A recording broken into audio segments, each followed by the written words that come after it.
Good evening. Nag-try lang akong mag-live ngayon. Sana hindi ako ubuhin. Kasi nandito ako kasi sa kusina. Hugas ng mga hugasan. Nahanap ko yung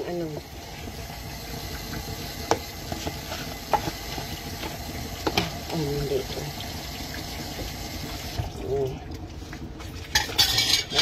New Year. Nagkaroon ako ng flu. Grabe.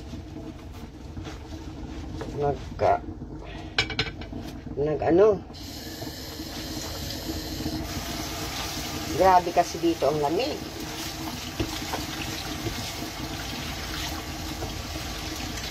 Lalong na yung naglabas ako. Kaya nalamigan ako.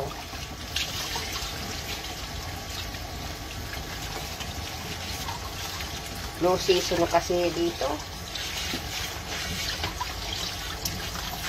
Kaya yan.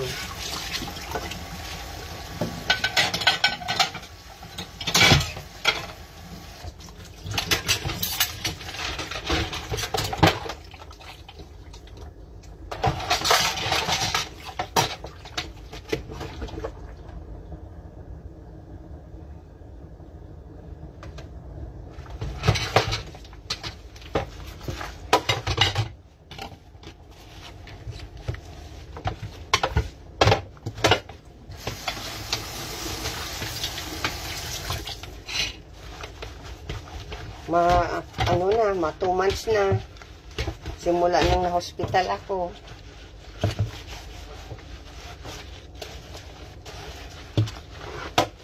Hindi naman ako nalungkot sa hospital.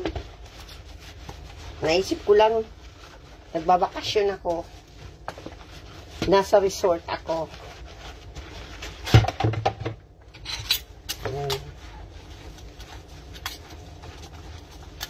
Ba yung neighbors ko? Gusto nang umuwi. Stress nang masyado. Pabalik-balik sa labas. Para magsigarilyo.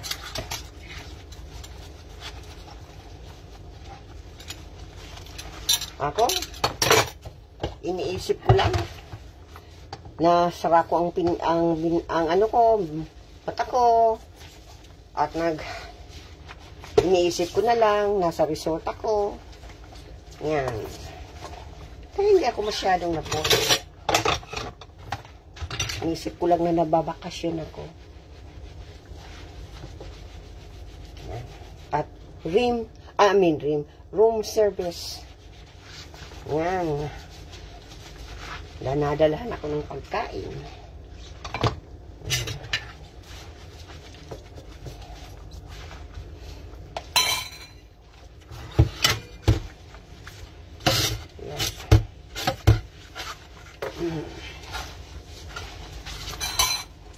Kaya kung palaging may masakit ang ulo nyo, wag nyo yan.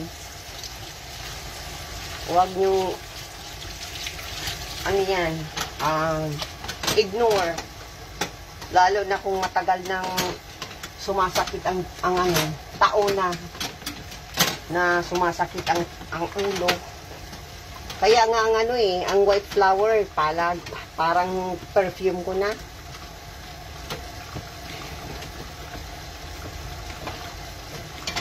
Wow, hindi ko makuha.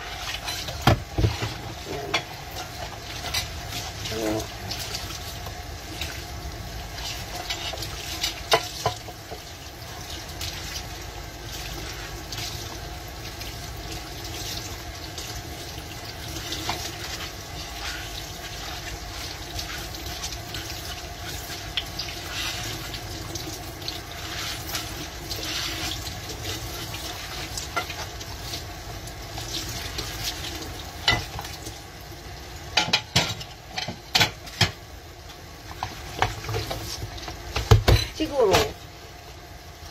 kung hindi ko binibibay ang sarili ko, hindi pa ako pinauwi. Kaya lang talagang hanggang kaya ko kasi talagang hindi ako napatulong. Hindi tulad ng ibang pasyente na talagang napatulong. Pero ako hanggang kaya ko talaga. Napuwersa ako.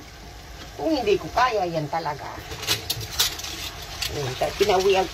Pinauwi agad ako. Pero kung napatulong ako sa nurse, punta sa banyo, pagbukat. Yan. Hindi pa sana ako papauwiin. Kaya lang naging ako masyadong independent.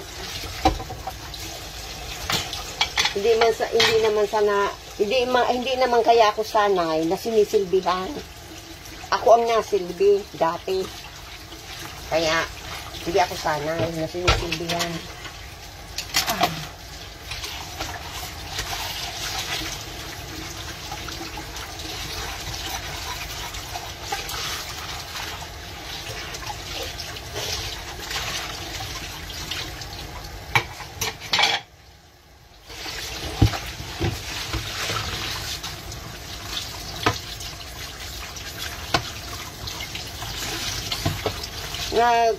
Nagkaroon din ako ng doctor appointment nung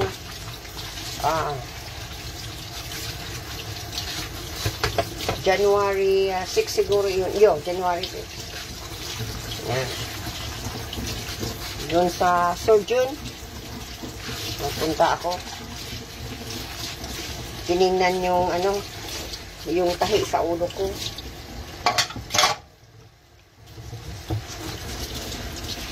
Ang nangyari pala, ganito pala, hindi ko yan alam. For example, ito ang ulo ko, di ba? Yung ulo. Dito sa side na ito, binutas pala. Binutas, yung ganyan, binutas ng ganyan yung ulo ko, ganyan. Tapos kinuha yung yung bungo. Tinanggal. At doon, kinuha yung yung tumor. Yan. Malaki. 7 inches. Na tumor sa ulo ko. Tagal na pala yun. Naka dyan. Kaya pala, matagal ng na.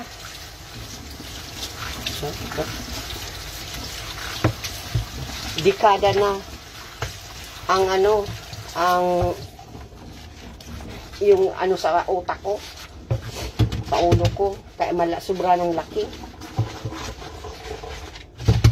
Kaya pala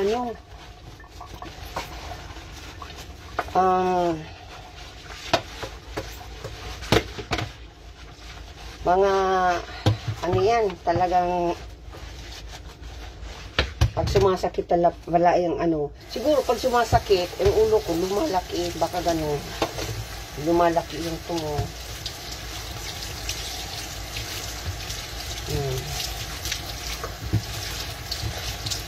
Ang ganito palang ginawa.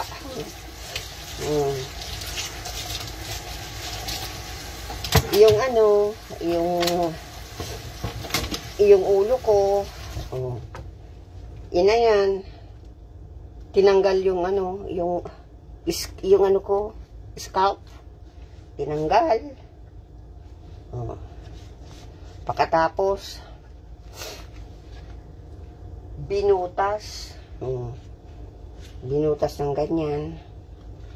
Pagkatapos, tinanggal yan parang ganyan. For example, ganyan, yung ulo ko, for example, ito. Binutas dyan. Ganyan sa side. Binutas. Tapos tinanggal. Tinanggal yung yung parte ng ulo ko. Yung ulo. Yung yan. Bungo. Pagkatapos, kinuha yung, ano, yung tumor. Tinan niya. Tinanggal. Pagkatapos nan, binalik.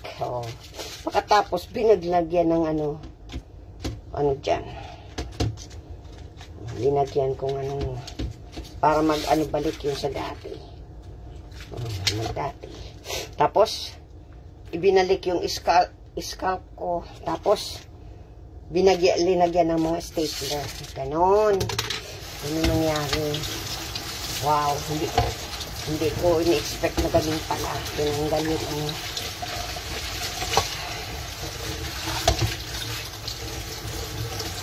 yan.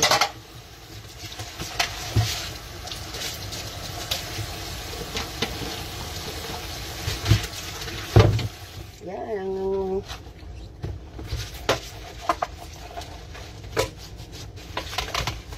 36 na ano yun, na stapler. Yan sa ano ko. Tinanggal sa ulo ko. Yan.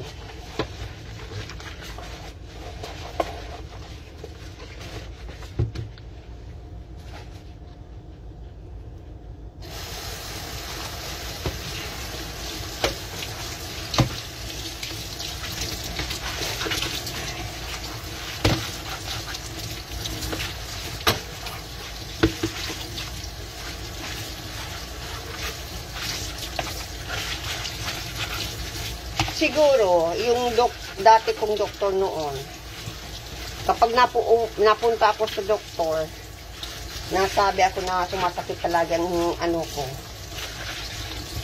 Dapat, pinaano niya na ako, nag-request na mag-MRI. Sana noon pa, nalaman ko na. Hindi tumagal. Kaya lang, ano talagang nangyari. Yan.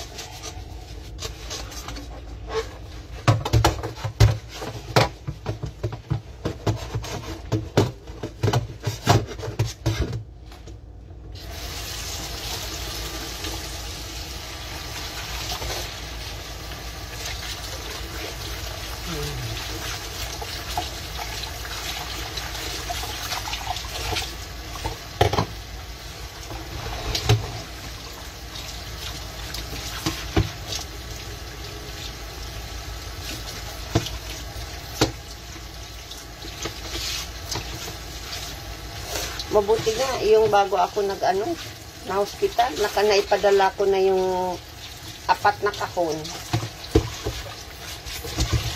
Ayun sa pamilya ko. Pinursige ko talagang ipadala yun.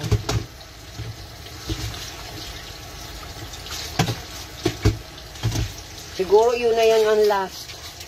Hindi na ako mapadala. Yung mga natira dito, papamigay ko na lang.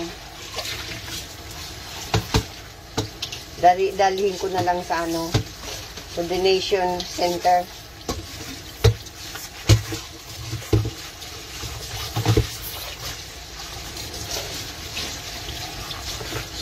Saka yung mga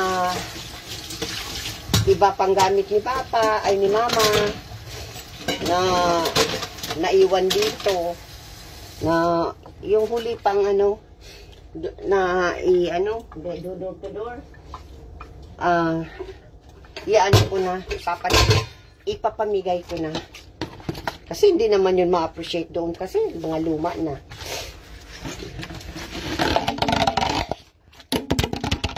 Yan, hindi naman yun ma-appreciate, kaya hindi ko na yung papadala.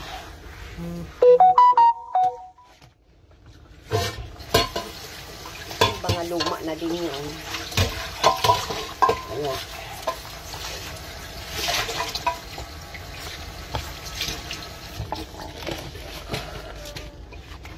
Hindi na ako mapadalang hindi na ako mapadalang door to door.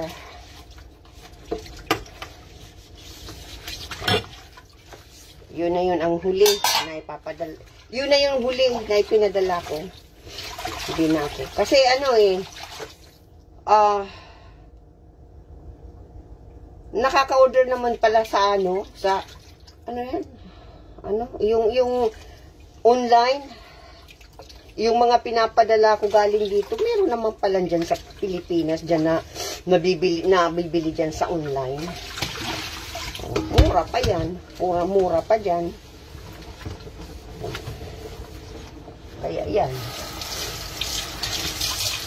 Ayan, yung mga peanut butter, mga ano pa yun?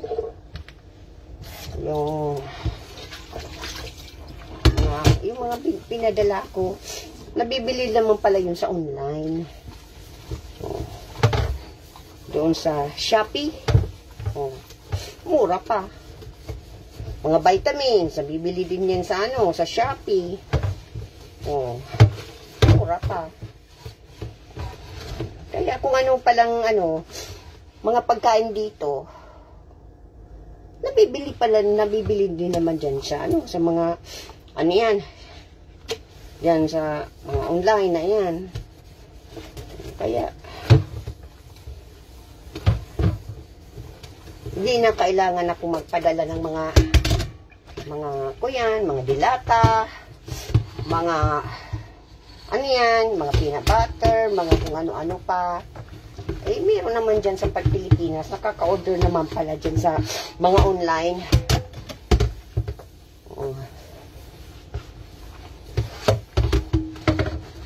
Kaya,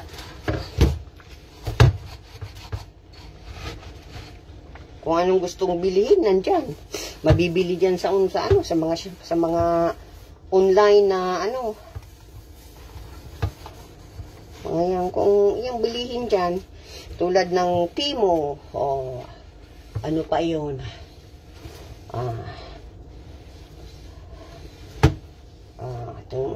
Iba pang yan? Ino-orderan ng mga pagkain. Kung ano-ano, mga ino-orderan, pagkain, mga anong mga gustong i-order. Mayroon naman pala dyan. Kaya hindi na ako mapadala.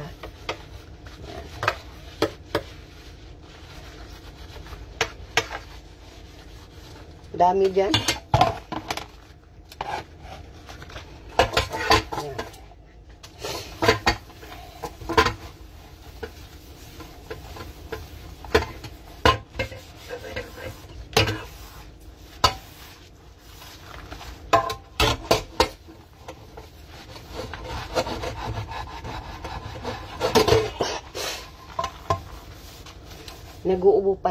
Nag-uubo pa rin ako.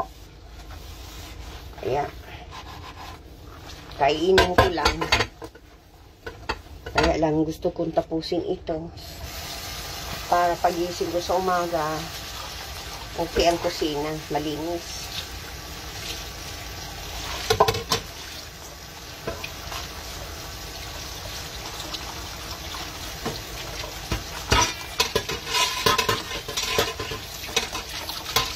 Kapag medyo okay na ako, yung mga dyan, nag-appointment na ako kay G na dalhin na sa doon sa donation center.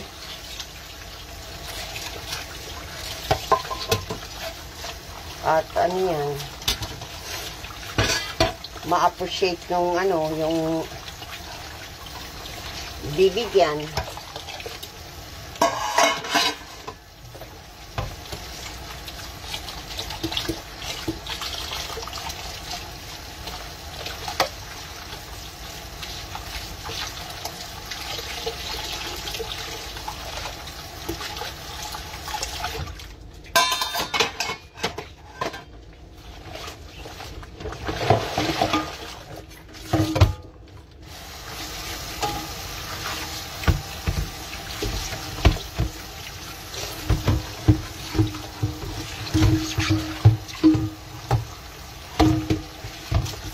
May nagtismis sa akin ng mga gamit ko daw, mga basura.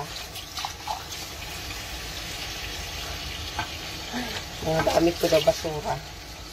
Bakit ako mapadalang basura sa Pilipinas? Kung ano yan, mapamasahe ka pa ng 115 ang kada isang kahon. Tapos mabayad ka pa sa panggasolina at mabigay pa ng pang-snack. Kaya yung huli kong padala, 4 na kahon, $500 yun. Tapos nag-ano pa ng ano yan, tapos pang-snack.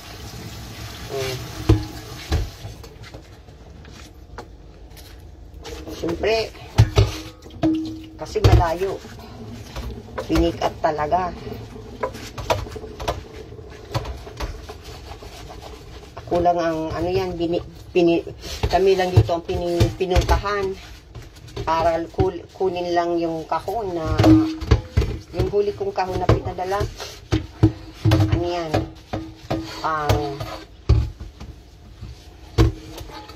Kaya nagbayad ng ano, sa gasolina. Sa gasolina, 40. Balikan. Tapos nagbigay pa ng $20 ano, sa pang-snack.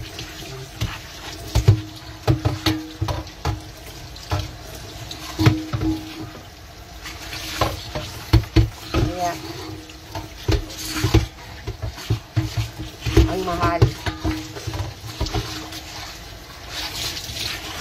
Tapos, bakit ako mapadalang ng basura?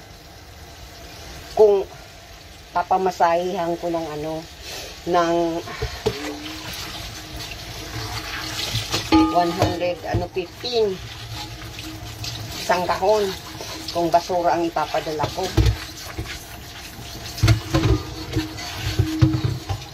Ayun. Total, ang basura ang aking mga pinadala, hindi na ako mapadala ng mga pang-grocery sa Pilipinas. I-enjoy ko na lang ang pera.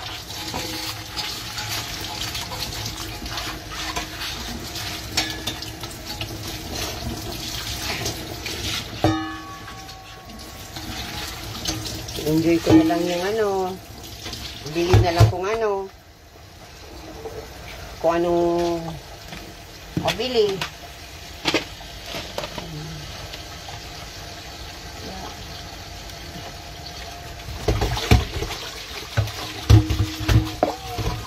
Kung basura ang ating mga pinadala, i-basura.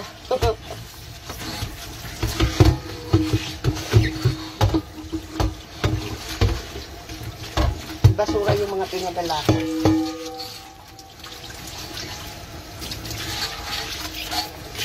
Kaya hindi na ako mapadala.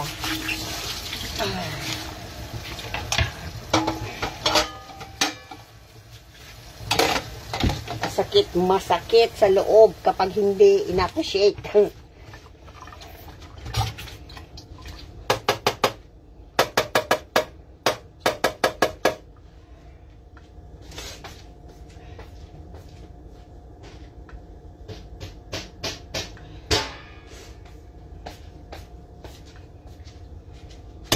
lang ang nakayanan ko.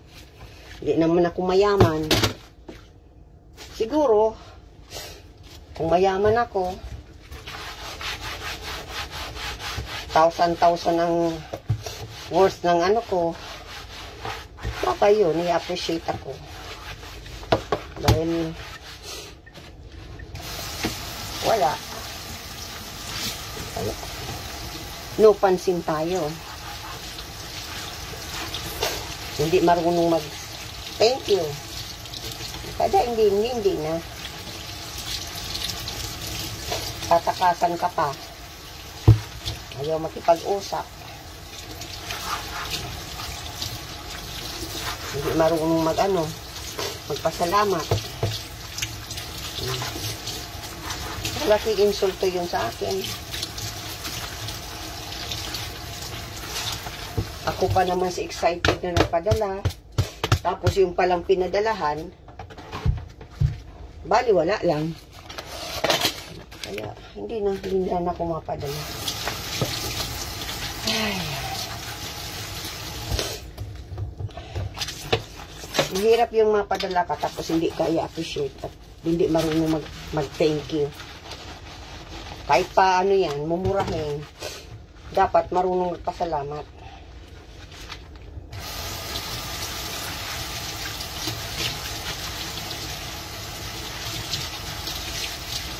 Hindi yun ako ang naghahabol-habol para kumustahin dun sa pinadala ko.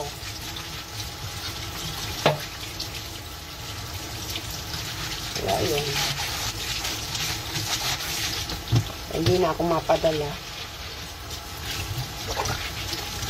Para wala na. Tapos na. Kaya yung mga natirang ano dito, lalo na yung mga gamit ni Papa, ay ni Mama.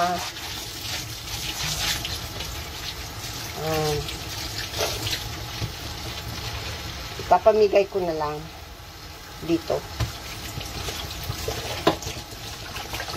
Yeah. Kapag medyo okay na yung pakiramdam ko, ayan. At hindi masyadong umulan, ayan. Mag-donate na ako.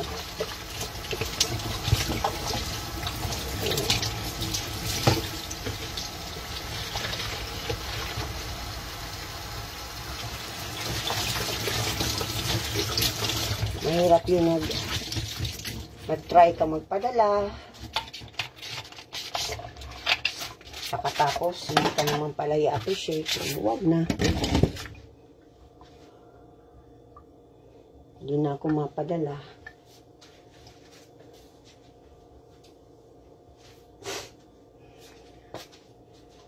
Kahit may sakit ako, tinatapos ko pag-impake ko. Kaya nga natagalan. Kapag medyo okay ang pakiramdam ko, maimpake ako. Pagkatapos, pag masama naman ang ang pakiramdam ko dahil sa resulta ng chemo, hinto na naman ako.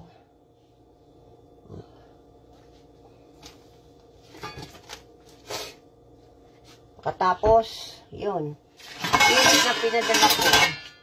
Pagkatapos, hindi man lang marunong mag-thank you. Ako pa mismo ang ang habol-habol.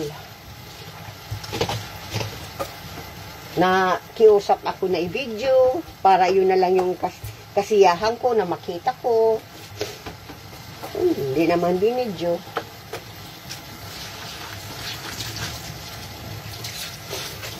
Wala lang. Inignore lang ako. Wala naghintay ako ng matagal para ipadala sa akin ang video. Wala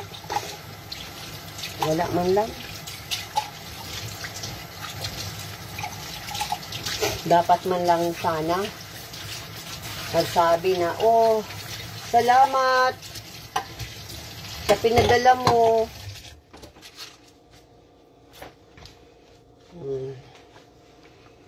Kahit sabihan ako na, oh, salamat doon sa basurang pinadala mo.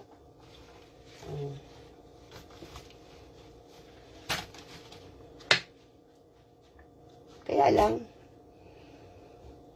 yun, basurang tingin ng mga gamit ko. Kahit dito, mga gamit ang tingin sa mga gamit ko dito, basura. Yun ang pinabalita mga basura. Ang gamit-gamit ko.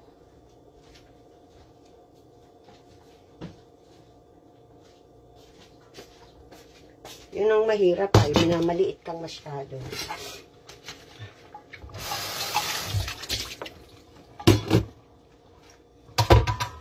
Tulad noon na may nagpamalita na nagdi-delusional ako, nag-hallucination ako. Oh, sinira ang pagkatao ko. Ay, maraming naniwala. Nasira ang ulo ko. Kaya hindi nila na iniisip. Kaya gano'n ang sinabi na pamalita na tungkol sa akin, na nag-hallucination ako, nagdi-delusional ako, para kung ano man ang may kwento ko, hindi paniwalaan.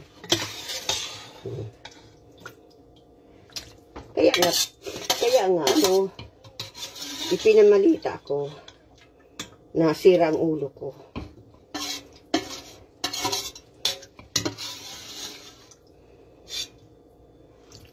Mahusay nga. Mahiyo sa mag-manipulate. Marami naman ang niwala. Kaya nga, maraming hindi nakikiusap sa akin. Kasi, ay, sira pala ang ulo. May nagtanong sa akin kung totoong, na hindi naman na direkta pagsabi na na sira ang ulo ko. Siyempre nag-aalangan. Kaya lang na ipinamalita na, yung pinamalita na, yun nga sira ang ulo ko.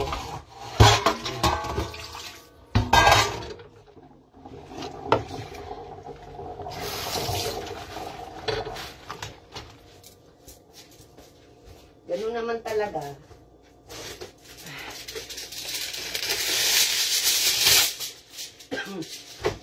Inano na malita na sira ang ulo ko.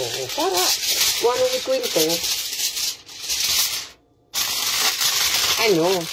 at paniwalaan na kung lang ako kung ano ba yan, sobra lang ang pakong baba ko talaga, ng maraming taon. Sobra ang pakong baba ko. Kaya lang, nasubrahan na.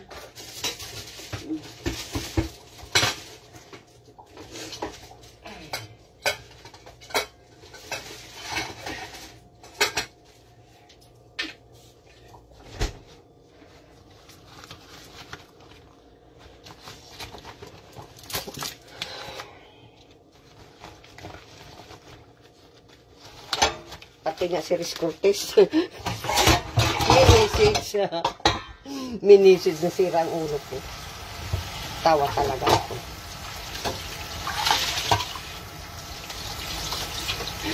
Para hindi na sa akin makiusap. Wala naman mawawala sa akin kung hindi sa akin makiusap. Yun ang big mistake na ginawa ko sa buhay ko. Yung mga nakilala ko, ipinapakilala ko. O yun pala, sisiraan lang ako. Kaya big mistake.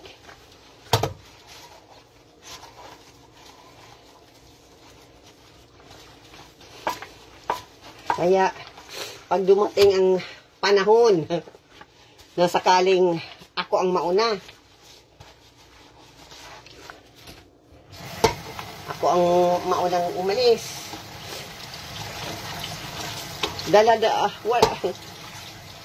kinalimutan ko na bilang kapatid ang mga taong nanglait sa akin, ang nanira sa akin. Wala na. Yung mga nang maliit sa akin, wala na.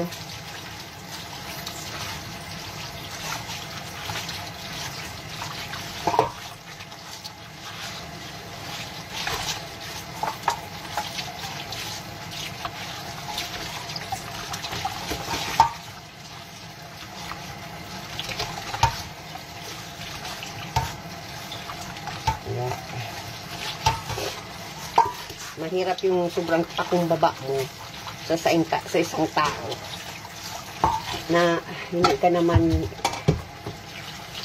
ka na talaga igagalang. Lalo na pag kung salitaan ka lang, hindi ka kumikibo, ay masama yun. Talagang aabusuhin ka. Ayun.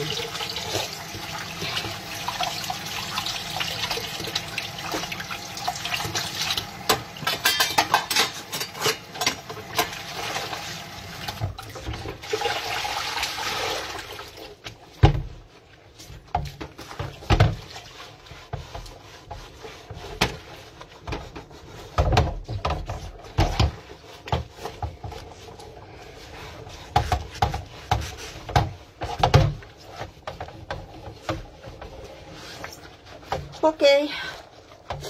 Good night, everyone. God bless.